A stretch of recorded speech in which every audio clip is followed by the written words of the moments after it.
கடவுள் டிவி நேயர்களுக்கு அன்பான வணக்கம். அடியேன் திருமயிலை கற்பகலட்சுமி சுரேஷ்.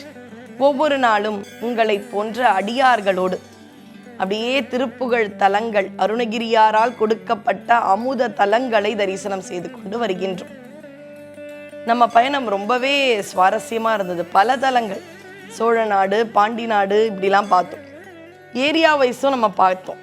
ஈரோடு, சேலம், கோவை அப்படின்னு கொங்கு தலங்கள்லாம் பார்த்தோம். அதெல்லாம் பார்த்துட்டு பழனி, பூம்பாறை இதெல்லாம் பார்த்தோம். இது கொடைக்கானல். இப்போ அப்படியே கொஞ்சம் மதுரையை நோக்கி வரும். மதுரையிலிருந்து தேனி செல்லும் பாதை, அதில் ஒரு 95 கிலோமீட்டர் பயணம் செய்தால் பெரிய குளம் அப்படின்ற ஒரு இடம் வரும். உங்களுக்கு எல்லாம் தெரிஞ்சிருக்கும். அந்த இடம்தான் இன்று நாம் தரிசிக்க இருக்கும் அற்புதமான ஆலயம். பெரிய குளம் அப்படின்னு சொன்னா இன்னைக்கு தெரியும். அருணகிரியார் காலத்தில் குழந்தை மாநகர் தளியுரை பெருமாளே அப்படின்னு பாடியிருக்கார். தரங்கவார் குழல்னு துவங்கும் அற்புதமான திருப்புகழ். இந்த குழந்தை மாநகர் தான் இந்த காலத்து பெரிய குளம், அந்த காலத்தில் அழைக்கப்பட்டிருக்கின்றது. சரி, இப்போ கோயில் கிட்ட வந்தாச்சு. பின்னாடி அப்படியே எழில் பொங்கும் கொடைக்கானல் மலைகள். அந்த எழிலான இடத்தில் அமைதியான சிவாலயம்.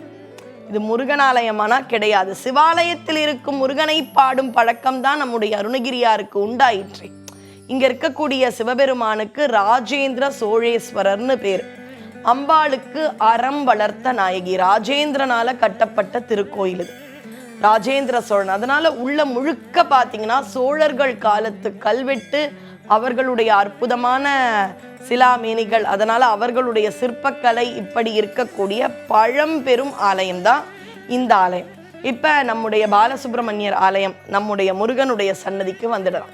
முருகப்பெருமான் இங்கே எப்படி இருக்கின்றான்? வள்ளி தேவயானையோடு பிரம்மாண்டமா கம்பீரமா 6 முகங்கள் 12 கரங்கள் கொண்டு ஷண்முகனாக காட்சியளிக்கின்றான். அவனிடம் இருக்கும் மயிலானது வடக்கு பார்த்து இருக்கு. வடக்கு பார்த்த மயில் வாழ்வை கொடுக்கும். வாழ்வை கொடு என்று யாரிடம் கேட்க முடியும்? முருகனிடம் தானே கேட்க முடியும். ஏன்னா இந்த திருப்புகழ், ஒரு திருப்புகழ் கொடுத்திருக்காரு இல்லையா, குழந்தை மாநகர் அப்படின்ற இடத்துல அந்த திருப்புகழ்ல ஒரு வரி சொல்றார். முருகா, நான் கேட்ட வேண்டுதலை உன்னாலேயே தர முடியலனா வேற யாராலையுமே தர முடியாது முருகா, அதனால் நீ மட்டும்தான் தர முடியும். அப்போ உன்னால முடியாதனால் யாராலையும் முடியாது. அதனால் நான் உன்னை மட்டும்தான் நம்புவேன். நீ கொடுக்கலனா இன்னொரு இடம் போவேன். அப்படி கிடையாது என் பக்தி. உன்னால் மட்டுமே என்னுடைய தேவைகள், விண்ணப்பங்கள் தர முடியும் என்று ஆணித்தரமாக சுவாமிகள் சொன்ன அற்புதமான இடம். மதுரை பக்கத்துல.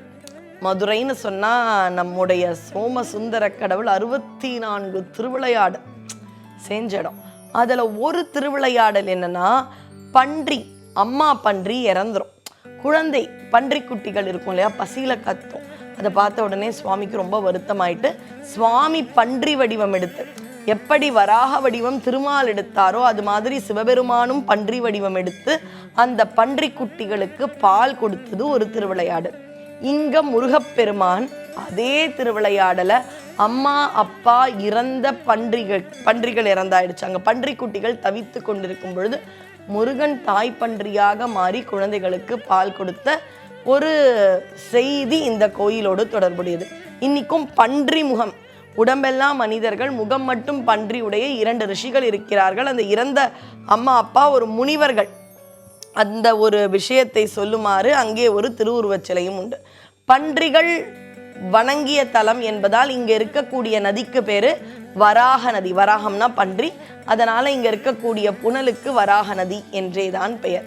இப்படி தந்தையை போல மனிதர்களுக்கு மட்டுமல்ல எல்லா ஜீவராசிகளும் முருகான அழைத்தால் சென்று அருளும் அற்புதமான தெய்வம் யார் என்றால் நம்முடைய கந்தக்கடவுள் என்பது போல இருக்கின்றார். இங்கே உற்சவ மூர்த்தமும் அப்படியே மூலவர் மாதிரியே ஆறுமுக சுவாமியாக, அந்த ஆறுமுக சுவாமி இங்க நின்ற கோலத்தில் நல்லா பெரிய திருவுருவச் சிலை வள்ளி தேவயானையோடு இருக்கக்கூடிய அற்புதமான இடம். அதனால இந்த காலத்துல பெரிய குளத்துல இருக்கக்கூடிய ராஜேந்திர சோழேஸ்வரர் கோயில் அப்படின்னு சொன்னீங்கன்னா இந்த ஆலயம் இருக்கும். இந்த ஆலயத்திற்கு சென்று இறைவனையும் அறம் வளர்த்த நாயகியையும் வணங்கி அங்கே இருக்கும் நம்முடைய முருகப்பெருமானை அந்த அற்புத திருப்புகழால் வணங்குங்கள் நாமும் ஒரு பன்றிக்குட்டிகள் மாதிரி எந்த ஒரு ஆதரவும் இல்லாமல் முருகான்னு கத்தினா யாரு நமக்கு எப்பவும் நிரந்தரமாக தாய் தந்தையாக வந்து அருளுவார்கள் என்றால் முருகனை தவிர யாருமே இங்கே நிரந்தர துணை கிடையாது. அதுதான் நிதர்சனம்.